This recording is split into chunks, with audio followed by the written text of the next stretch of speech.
Sunday Gospel Reflection ngayong July 26, 2026.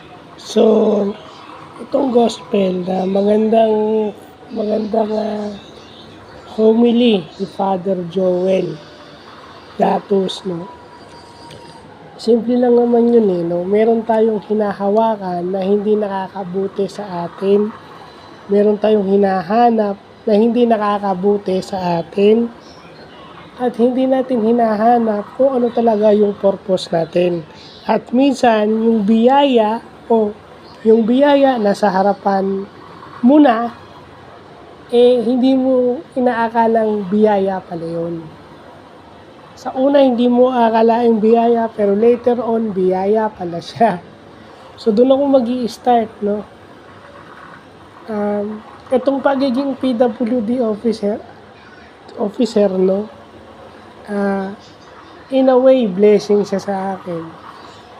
No? Kasi kahit papano, yung mga knowledge, yung mga experiences na natututunan ko rito, it's a blessing. Blessing siya na alam mo na magiging blessing ka sa ibang tao. Alam mo yung tulong na maibibigay mo sa mga tao, hindi mapapalitan ng kahit na anong laki ng pera. Kasi minsan, yung tulong na naibibigay natin, pera.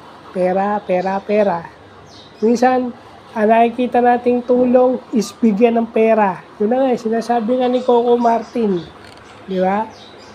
Kung tutulungan kita, bibigyan kita ng trabaho. Hindi kita bibigyan ng pera. Kasi pag naubos yung perang binigay ko sa'yo, hihingi ka na naman. At kadalasan ganyan yung sa atin Akala natin ng tulong laging nasusukat sa pera. Diba? Diba? Kahit sa gobyerno ang tulong naman ng gobyerno is hindi naman nasusukat sa pera Although, ibang tulong ng gobyerno is pinatatakbo ng pera, pero in a form of something which is good sa tao. Pero pinoponduhan lang ng pera, hindi siya necessarily pera na hinahawakan ng tao. Hindi lahat ng tulong ng gobyerno sa ayuda. So yun. Magpasalamat na lang kayo kung covered kayo ng PhilHealth, yung mga services ng PhilHealth na libre. Yun. Diba, itong PWD, pasalamat na lang din ako. Itong kapansanan ko, dahil automatic, covered na ako ng PhilHealth. Diba? Yung ID ko, kahit paano may discount. Yun yung mga blessings.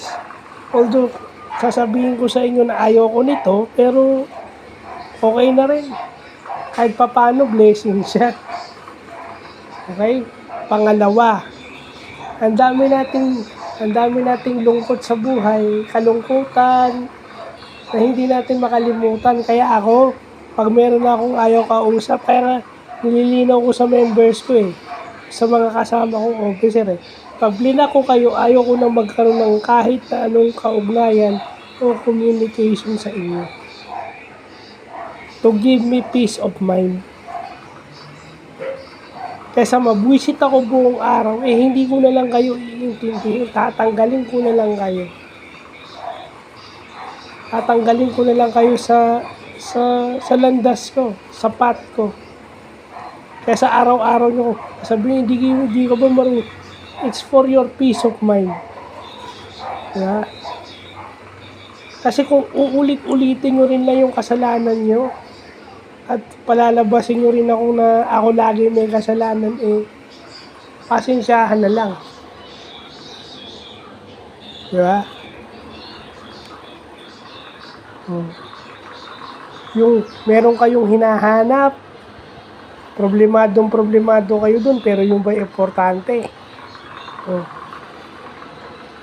Siguro ang pera is second important lang yan, pero hindi yan yung pinaka-importante.